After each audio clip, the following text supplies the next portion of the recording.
Hello friends, this is AK। Welcome to AK learning world. आज हम बात करेंगे, हमारा जो टॉपिक था बाल विकास का, यानी जो बाल विकास का पूरा जो टॉपिक था वो पूरा हो गया है। आज हम पहले बता देता हूँ कि आज जो टॉपिक शुरू होगा वो अधिगम यानी लर्निंग का शुरू होगा। इससे पहले जो हमारी जो CTET जुलाई 2023 की CDP की जो सीरीज़ चल रही है, आज उसकी 19th क्लास यानी 19वीं क्लास है।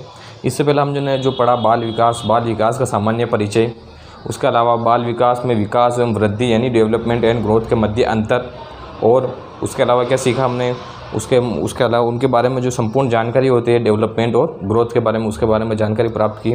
विकास के जो सामान्य सिद्धांत है, समान प्रतिमान का सिद्धांत और सामान्य प्रतिमान का सिद्धांत और निरंतरता का सिद्धांत और विकास की दिशा का सिद्धांत, तमाम सिद्धांत को हमने पूरा किया। उसके बारे में उनके बारे में जानकारी प्राप्त की। उसके अलावा जो वातावरण और आनुवंशिकता से संबंधित जो सिद्धांत है, फ्रांसिस गाल्टन का, मेंडल का सिद्धांत और लेमार्क का सिद्धांत, डार्विन का सिद्धांत, तमाम सिद्धांत हमने पूरे किए। उसके अलावा जो विकास की विभिन्न अवस्थाएं हैं, कौन कौन सी, प्रीनेटल स्टेज यानी प्रसव पूर्व अवस्था, इन्फेंसी यानी शैशवावस्था, और चाइल्डहुड स्टेज यानी बाल्यावस्था, और एडोलसेंस यानी किशोरावस्था के बारे में जानकारी प्राप्त की। इसके अलावा जो हमने जो विकास के जो मुख्य सिद्धांत थे, नोम चोम्स्की का सिद्धांत, वाइगोत्स्की का सिद्धांत, जीन पियाजे का सिद्धांत और किसका, यूरी ब्रॉनफ्रेंड का सिद्धांत, और किसका सिद्धांत रह गया, और सिगमंड फ्राइड का सिद्धांत और कोलबर्ग का सिद्धांत, तमाम सिद्धांत हमने पूरे किए। आज जो हम जानकारी प्राप्त करेंगे वो सिगमंड फ्राइड, आज जो हम जानकारी प्राप्त करेंगे वो है लर्निंग यानी अधिगम के बारे में आज जानकारी प्राप्त करेंगे। आज सामान्य परिचय होगा अधिगम का कि अधिगम क्या है। तो शुरुआत करते हैं। तो आज क्या हम पढ़ेंगे, हम अधिगम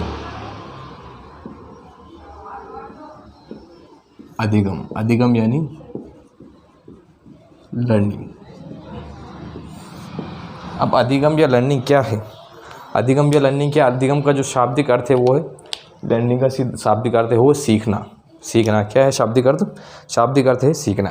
अब इसका जो मुख्य जो अर्थ है, इसका मतलब क्या है, वो ये है, व्यवहार में हुआ आपेक्षिक यानी आपेक्षिक जो परिवर्तन होता है उसको क्या कहते हैं? लर्निंग कहते हैं। यानी व्यवहार में जो स्थायी परिवर्तन होता है, यानी जिसकी हमें अपेक्षा होती है जिस स्थायी परिवर्तन की, उस परिवर्तन को क्या कहते हैं?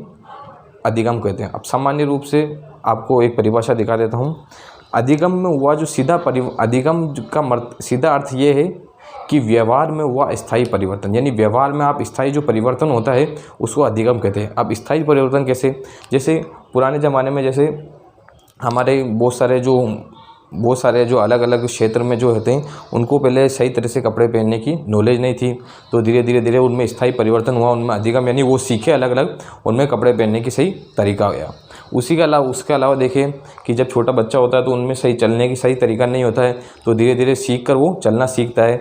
कोई बच्चा जब शुरू में बैठना नहीं आता तो धीरे धीरे कोशिश करके यानी कोशिश करना, सीखने को क्या कहते हैं? अधिगम कहते हैं। यानी जो अधिगम जो होता है वो जन्म से शुरू होता है, यानी जैसे बालक का जन्म होगा, अधिगम शुरू, यानी बालक कुछ ना कुछ सीखना शुरू कर देगा, और मृत्यु पर्यंत, जब तक उसकी मौत नहीं आएगी, यानी जब तक उसकी मृत्यु नहीं होगी, जब तक उसका सीखना यानी अधिगम शुरू होगा। अधिगम का सीधा अर्थ मैंने क्या बताया आपको? सीखना है। क्या है? सीखना। अब सीखना तो बालक जीवन पर्यंत तक सीखता है, कोई भी चीज़ हो। जैसे किसी बालक पाठ्य पुस्तक को पढ़ना सीखता है तो पहले वो क्या सीखेगा?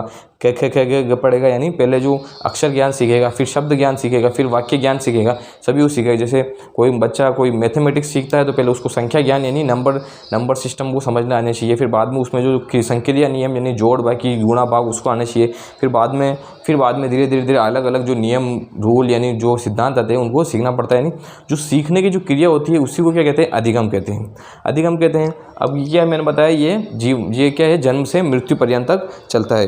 अब अधिगम जो है उसका प्रकार जो है ना, अलग अलग जिन्होंने अलग अलग बता रखे हैं। एक जो मुख्य रूप से जो प्रकार एक ने बताए हैं तो वो है, अधिगम के दो प्रकार होते हैं, एक सार्थक और निरर्थक। सार्थक अधिगम यानी जो किसी सार्थक अधिगम का कहने का मतलब जो किसी कार्य में जरूरी हो, सार्थक अधिगम वो जरूरी है। मतलब जैसे जिससे किसी चीज़ का सार्थक यानी कोई वस्तु कोई कार्य सार्थक बने, यानी वो कार्य काम आए तो उसको सार्थक कहते हैं। निरर्थक यानी जिससे कोई मतलब ना मिले वो उसको क्या कहते हैं? निरर्थक अधिगम। अब निरर्थक शब्द का सबसे पहले प्रयोग किसने किया था? तो सबसे पहले प्रयोग जो किया था निरर्थक शब्द का वो एबिंगहास ने किया था। अब जो अधिगम से संबंधित अलग अलग परिभाषा हैं उनको देखते हैं।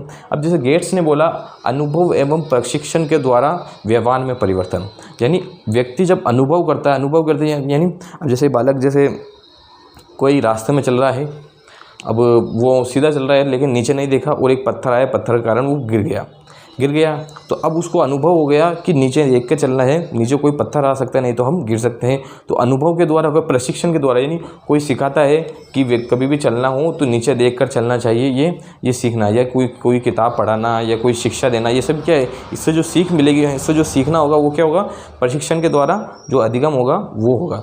तो क्या है, अनुभव एवं प्रशिक्षण के द्वारा जो अधिगम होता है उसको क्या कहते हैं अनुभव एवं प्रशिक्षण के द्वारा जो सीखना होगा उसको क्या कहेंगे, अधिगम कहेंगे। तो ये किसने कहा था? ये गेट्स ने कहा था।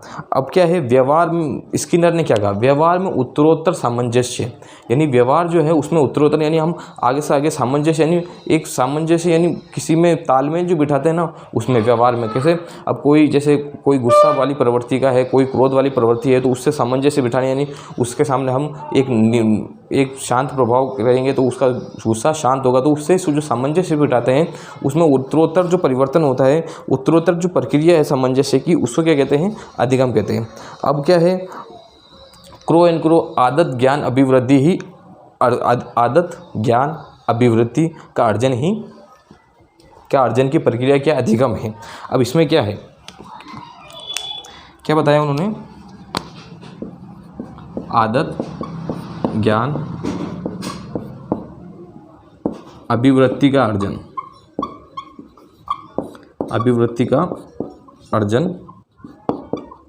क्या है, अधिगम है। आदत ज्ञान अभिवृत्ति का अर्जन अधिगम है। इसका कहने का मतलब क्या है, इन्होंने बताया कि आदत ज्ञान और अभिवृत्ति, आदत को क्या अपनाया जाता है, किसी की अच्छी आदत है उसको अपनाना, यानी उसको सीखना। मैंने आपको बताया था अधिगम का एक शाब्दिक अर्थ क्या, सीखना है।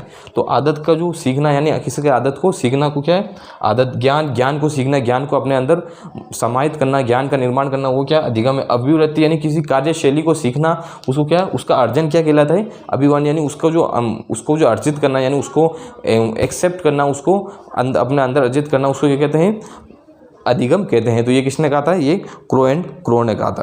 अब और दूसरा क्या है, और दूसरा आपको बता देता हूँ कि एक है सीएल हल। तो सीखना आवश्यकता की पूर्ति के कारण से होता है, यानी सीखना जो होता है वो आवश्यकता की पूर्ति के कारण होता है। क्या होता है, उन्होंने क्या बताया, सीखना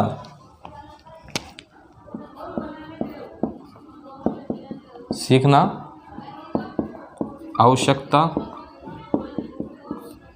की पूर्ति के कारण होता है।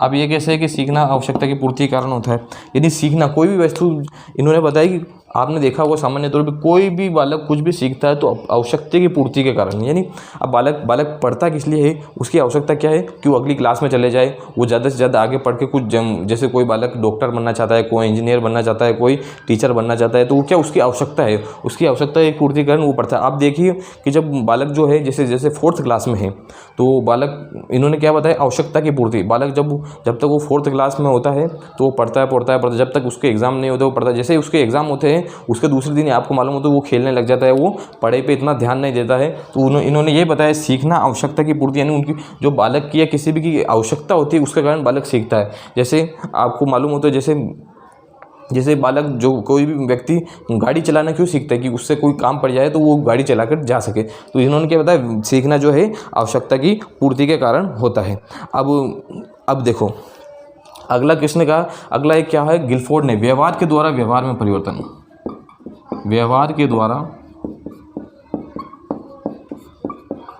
व्यवहार में परिवर्तन,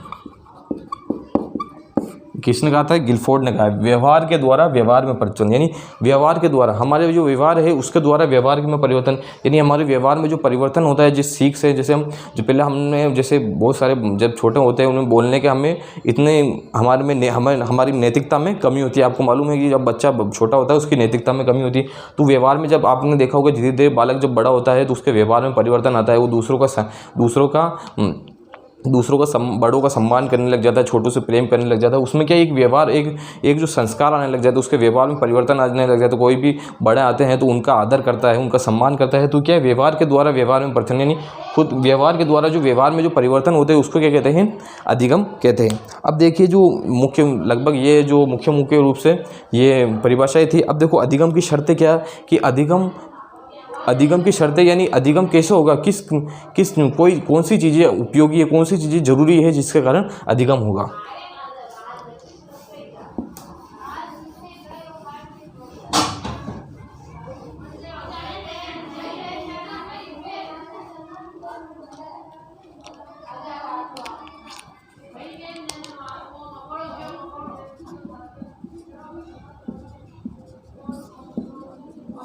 अब देखो अधिगम की शर्तें, यानी अधिगम होने के लिए क्या जरूरी है, अधिगम होने के लिए क्या जरूरी है। अब देखिए, एक अभिप्रेरणा, अभिप्रेरणा का आगे चैप्टर आएगा, आपको नॉर्मल आपको समझा देता हूँ। अभिप्रेरणा कि किसी भी वस्तु को पाने के लिए, किसी भी लक्ष्य को पाने के लिए जो हमारे अंदर जो उत्तेजना होती है ना, उत्तेजना, उसको क्या कहते हैं, अभिप्रेरणा कहते हैं। अब हमारे अंदर उत्तेजना, अब किसी भी लक्ष्य को पाने के लिए, अब कहने का मतलब आप समझे नहीं कि क्या है। तो जैसे जो हमें जैसे ये है अभिप्रेरणा, क्या अभी किसी हमें, अब कोई इंसान है वो रेगिस्तान में क्या है, प्यासा है। अब उसे पानी चाहिए, तो पानी को पियाने के लिए की जो इच्छा है, जो उसमें जो इच्छा है जिसके कारण वो कार्य करता है, वो लगातार चलते रहता है, लगातार पानी ढूंढता है। तो वो जो उत्तेजना, वो जो शक्ति होती है, उसको क्या कहते हैं, अभिप्रेरणा कहते हैं। जैसे कोई पुरस्कार दे रहा है, कोई जैसे 4th क्लास में फर्स्ट डिवीजन पास होने पर उसे पुरस्कार मिलेगा। तो वो जो बाह्य अभिप्रेरणा यानी उस पुरस्कार को पाने के लिए जो बालक किसी वस्तु को पाने के लिए जो बालक जो कार्य करेगा, बालक जो मेहनत करेगा ना, उसको क्या कहेंगे, अभिप्रेरणा कहेंगे। उस वस्तु, वो क्या है, बाह्य वस्तु क्या है, वो अभिप्रेरणा है। क्या है, अभिप्रेरणा है। अब दूसरा और क्या है, अभ्यास।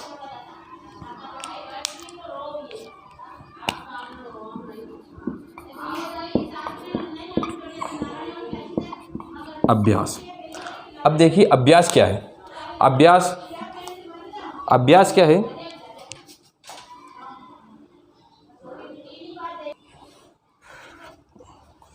अब दूसरा क्या है, अभ्यास क्या है कि अधिगम, यानी किसी भी वस्तु को, किसी भी कार्य को सीखने के लिए, किसी भी आदत को सीखने के लिए, किसी भी विषय वस्तु को कोई कार्य को सीखने के लिए क्या, अभ्यास जरूरी है। अभ्यास यानी किसी कार्य को करने के लिए बार बार उसके लिए जो मेहनत की जाती है, उसके लिए जो उस कार्य को बार बार किया जाता है, तो उसको क्या अभ्यास कहते हैं। अब जैसे आपको मालूम हो, तो आपको घर पर, जैसे आप जब छोटे बच्चे थे तो आपको दिया जाता था, जैसे किताबों में लिखा जाता था, अभ्यास कार्य, यानी उस कार्य को परफेक्शन, यानी उस कार्य को बिल्कुल सही तरीके से करने के लिए जो बार बार उस कार्य को किया जाता है, तो उस कार्य को क्या कहते हैं, अभ्यास। अब जैसे हमें साइकिल सीखनी है, तो एक बार कोई बता देता है कि ऐसे पेडल मारेंगे ऐसे तो साइकिल चल जाएगी, लेकिन केवल उससे पेडल मारने से साइकिल नहीं चलेगी।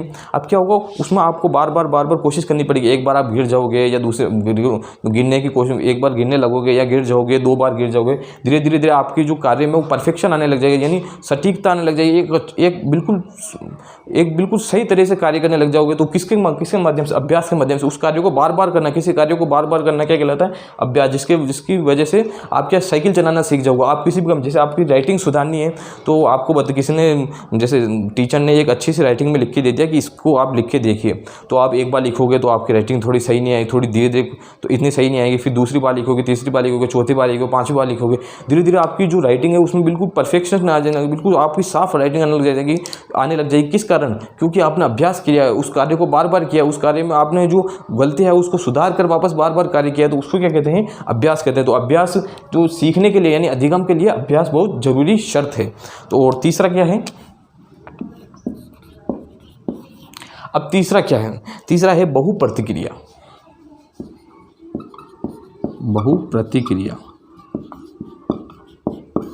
अब बहुप्रतिक्रिया क्या है, अब बहुप्रतिक्रिया आप सोचिए, बहुप्रतिक्रिया यानी अलग अलग कार्य करना। सॉरी, वो वीडियो कट गई थी।